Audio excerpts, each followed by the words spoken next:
I am so proud of these dancers, I can't tell you. I never would have dreamed that they would have come from a small Irish dance school in the city of Chicago to what is now an international touring company worldwide.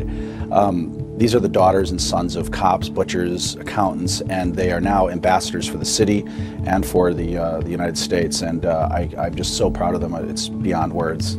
All these girls that I dance with now, I've known most of them since I was 11, 12 years old. So we grew up taking Irish dance lessons together. And because of that, there's a special bond that is between all of us. Irish dance is really similar to gymnastics or figure skating. When you grow up, you go to competitions and it's a competitive thing. So Mark Howard was our coach. 1, 2, 3, go! Boom! We all admire Mark and what he has accomplished himself and what he has helped us accomplish. He's very disciplined, and I think he's taught us a lot through the years about discipline and about respect and just simply about believing in ourselves and what we can accomplish and what we can do. And 1, boom, good. Let me see that thing up there. Mark Howard is a wonderful man, a kind man, generous man, whose creative abilities are almost unexplainable. You know, he's able to bring out the best in people, not only physically as a dancer, but emotionally too. I was born in England of Irish parents, and at the age of 2 came over on the Queen Mary ocean liner. And frankly, I thought that every child in Chicago grew up being an altar boy and taking Irish dance lessons and voting Democratic.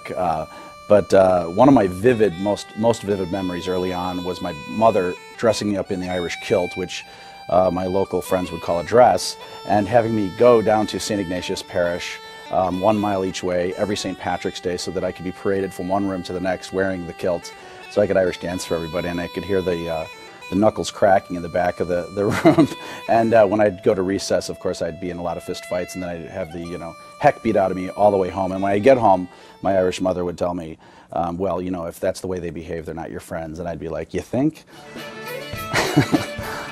A big part of all this for me has been family and neighborhood and city. And growing up Irish American in the city of Chicago, one of my greatest memories was my father, who was born in Ireland, taking me downtown on a great day to meet Richard J. Daley and present him with the tickets to the St. Patrick's Day parade. And my father couldn't have been prouder.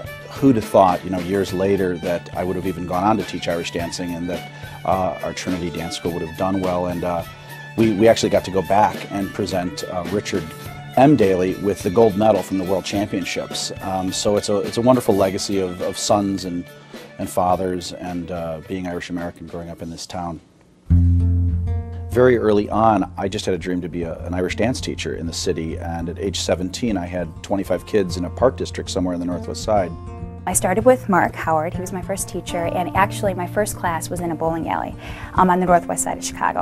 And to be honest with you, I had no talent whatsoever. My feet were completely pigeon-toed, whereas in Irish dancing, just like ballet, it's supposed to be turned out from the hip. So I really technically had very bad form. But I remember him having a conversation with my mom saying, she needs a lot of work on her form, but she does have the potential, and I think she has the heart. So throughout these years, he's been so encouraging and just really kind and really there. So it was that early teacher-coach connection that was power for me. And I remember going to sleep at night at age 17 or 18 thinking, if I die tomorrow, I've lived an incredibly full life. But after that, we actually started to believe that we could win world titles for the United States. And finally, in 1987, after 2 or 3 visits and winning silver medals, we finally broke that emerald barrier and did win the gold medal for the United States. The next thing I knew, we were getting a call to be on The Tonight Show. That led to so many different national TV appearances, which then led to so many people seeing us in a multimedia way and got us invited to do films and, more importantly, to travel abroad. And the next thing I knew, it was actually choreographing more for performance rather than competition. So it was at this unique moment that we started to make this transition from the competitive stage and make this leap to the concert stage, which was very significant. But it was all an accident. This is all about growing with each other, growing in our communities. I'm very proud to be a Chicagoan. I'm very proud to be an Irish American. It's about growing with the art form itself. It's about pushing boundaries. It's about carving new traditions. But there's so much more to attain. There are so many more dreams, and it's not really that important that we actually attain all of them, but just that we try. And so starting tomorrow morning, we'll keep trying.